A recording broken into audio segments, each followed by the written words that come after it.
హిందీ రాకపోతే పాస్ కాలేమా? ఇప్పటికే 2 భాషలు రాయలేక చచ్చిపోతున్నాం. ఇప్పుడు ఇంకో భాష.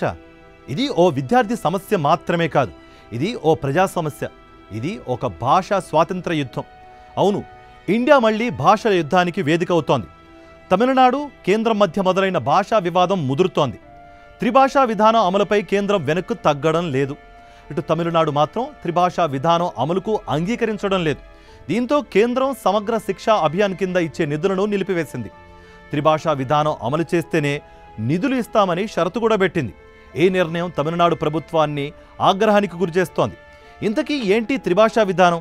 తమిళనాడు ప్రభుత్వం దీన్ని ఎందుకు వ్యతిరేకిస్తోంది? రాజ్యాంగం ప్రకారం ఇండియాకు జాతీయ భాష లేదు.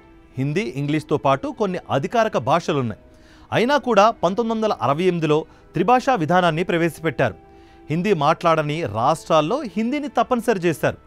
అదే సమయంలో హిందీ మాట్లాడే రాష్ట్రాల్లో మాత్రం మరో భారతీయ భాషను నేర్పించాలనే నిబంధన పెట్టారు. అయితే ఇది పెద్దగా అమలు కాలేదు.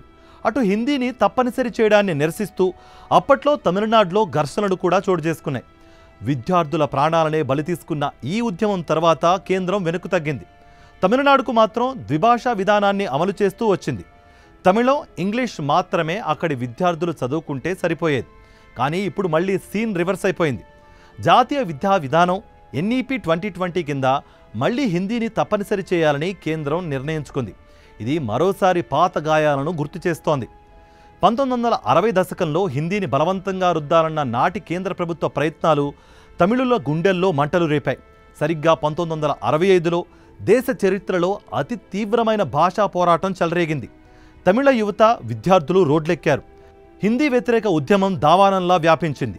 ప్రాణాలర్పించాల్సిన సమయం ఆ టైంలో వచ్చేసింది. తమిళ యువత తమ భాష కోసం బలైపోయారు. దీంతో కేంద్రం వెనక్కు తగ్గింది. ఇప్పుడు మళ్ళీ అదే యుద్ధం, అదే గాయం, అదే నష్టం, కానీ కొత్త రూపంలో ముంచుకొచ్చింది. త్రిభాషా విధానం అంటూ మళ్ళీ హిందీని లాక్కొచ్చారు. ఈసారి కేంద్రం కొత్త ఆయుధాన్ని ఉపయోగిస్తోంది.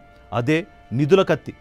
త్రిభాషా విధానం పాటించకపోతే సమగ్ర శిక్షా అభియాన్ నిధులను ఇచ్చేదే లేదని కేంద్రం ఖరాఖండిగా చెబుతోంది. ఇలా ఇటు రాష్ట్ర, కేంద్ర ప్రభుత్వాల వివాదంలో అమాయక పిల్లలు తీవ్ర ఇబ్బందులు పడాల్సి వస్తోంది.